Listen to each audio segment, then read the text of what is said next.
दोस्तों, आज की कहानी एक ऐसे इंसान की जिंदगी पर बीती हुई सच्ची कहानी है जो दौलत के नशे में अपने ही घर में तवायफों के साथ ऐसे ऐसे काम करता है कि जिसको सुनने के बाद आपके भी रोंगटे खड़े हो जाएंगे। कहानी को पूरा सुनिएगा, बहुत ही जबरदस्त कहानी है।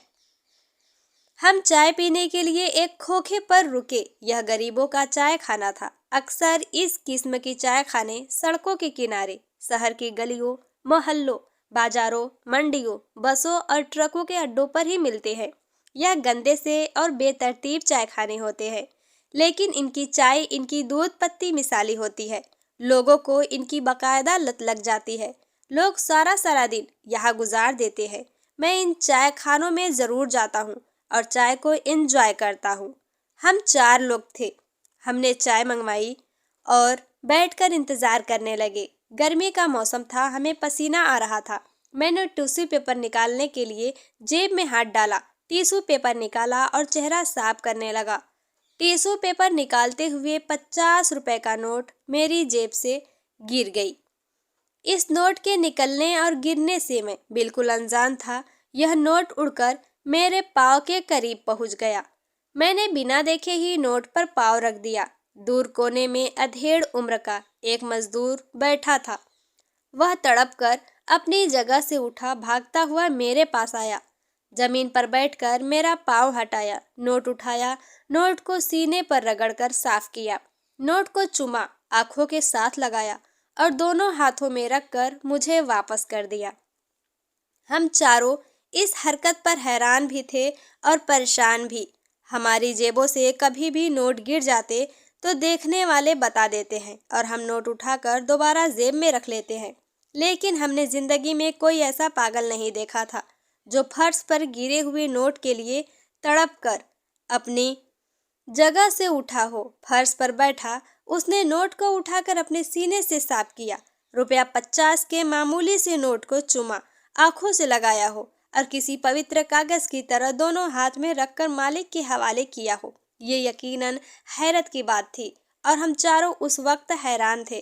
मैंने उसे अपने पास बैठा लिया, उसके लिए भी चाय का ऑर्डर दिया और उससे इस तड़प और भक्ति की वजह पूछी। वह मजदूर था, मगर वह सदा का मजदूर नहीं था। वह 20 साल पहले शहर के रईस लोगों में शुमार होता था। उसके बाबा शहर के 4 बड़े व्यापारियों में शामिल थे। यह उसकी इकलौती औलाद था। यह बड़े लाड प्यार से पला था। गाड़ी भी, बैंक बैलेंस थी, जवानी थी और माँ बाप की अंधी मोहब्बत थी। ये चारों चीजें जहाँ जमा होती है वहाँ बिगाड़ जरूर पैदा होता है। यह भी बिगड़ की वजह इसकी संतान खराब हो गई। यह शराब और जुए की लत में लग गया था। उसके बाद क्या हुआ यह आप उसी की ही जुबानी सुने। कहने लगा, मैं जवान था, अमीर था और माँ बाप का इकलौता बेटा था। मुझे बुरे लोगों ने घेर लिया। मेरी संगत खराब हो गई। मेरे बाबा को पता लगा तो उन्होंने मुझे समझाना शुरू किया। मगर इंसान की जिंदगी में जब जवानी, शराब और दौलत 3 नशे जमा हो जाते हैं, उसकी अक्ल पर पर्दे पड़ जाते हैं। यह समझने समझाने की हद पार कर जाता। मेरे साथ भी यही हुआ। मैंने बाबा की बात सुनने और मानने से इनकार कर दिया। मेरी खराबी ने मेरे बाबा को रोग धरा दिया। वो इस रोग में चल बसे। मुझे सारी जमीन जायदाद और बैंक बैलेंस मिल गया था। मैं बाबा की मौत पर उदास होने की बजाय दौलत मिलने पर खुश था। मैंने अपनी माँ और बहनों को छोटे से मकान में शिफ्ट किया, उनका माहवारी का खर्च तय किया और मैं बाबा की हक हलाल की दौलत को एंजॉय करने लगा। मैंने अपने घर को तवायफों का अड्डा बना दिया। मैं और मेरे दोस्त रोज तवायफों को घर लाते, सारी राज मुजरा कराते, शराब पीते और शराब के नशे में तवायफों पर नोट न्यौछावर करते। हम तवायफों को आदेश देते थे, हम उन पर जो नोट न्यौछावर करेंगे वह यह नोट सुबह तक फर्श से नहीं उठाएंगी। वह उन नोटों पर नाचती रहेंगी। मुझे दरअसल फर्श पर नोटों का कालीन और उस कालीन पर नाचने धड़कते हुए गोरे गुलाबी पाँव अच्छे लगते थे। मेरी महफिल में सारी रात नोट न्यौछावर होते थे और सारी रात तवायफे उन नोटों पर नाचती थी। यह काम महीनों जारी रहा। मेरी आदत, मेरी हालत से पूरा शहर वाकिफ हो गया।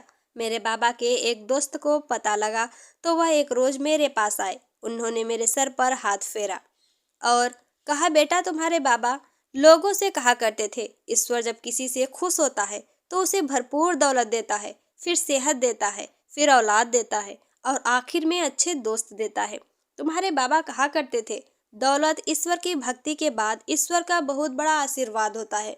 लोगों की नस्लें प्रार्थना करते करते शमशान पहुंच जाती है। ईश्वर बहुत कम लोगों पर खुशहाली के दरवाजे खोलता है, लेकिन जब इंसान नोटों को पाँव में रौंदते हैं तो ऊपर वाला नाराज हो जाता है और दौलत को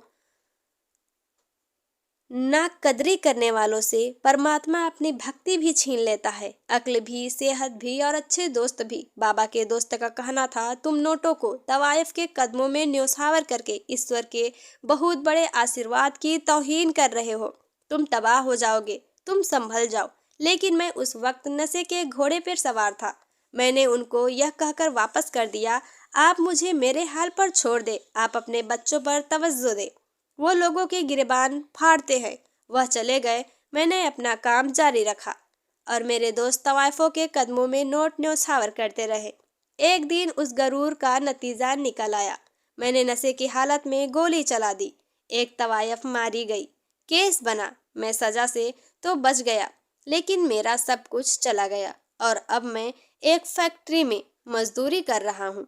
वो रुक गया, उसने लंबी सांस ली और बोला, मैं जब भी किसी नोट को किसी गांव में गिरा हुआ देखता हूँ तो मैं तड़प उठता हूँ। मैं नोट को उठाकर साफ करता हूँ, होठों और आंखों से साथ लगाता हूँ और मालिक को वापस कर देता हूँ, क्योंकि मैं समझता हूँ दुनिया का जो भी इंसान नोटों को पाँव में रौंदता है या रौंदता हुआ देखकर खामोश रहता है, वह तबाह होकर रह जाता है। उसने एक और लंबी सांस ली और बोला, चौधरी साहब, यह बात पल्ले बांध ले, मुजरा कराने वाला कोई भी इंसान अमीर नहीं रह सकता। वो तबाह और बर्बाद हो जाता है, क्योंकि ये उस परमात्मा के आशीर्वाद को गंदी औरत के कदमों में रौंदता और वो परमात्मा अपने आशीर्वाद की बेइज्जती बर्दाश्त नहीं कर सकता है। तो दोस्तों, उम्मीद करते हैं आपको यह कहानी पसंद आई होगी। क्या कहना है आपकी इस कहानी के बारे में, हमें कमेंट में ज़रूर बताएं। वीडियोस को लाइक करके चैनल को सब्सक्राइब कर लीजिए, ताकि आने वाली हर एक कहानी की वीडियोस आप तक पहुंच सके। तब तक के लिए धन्यवाद।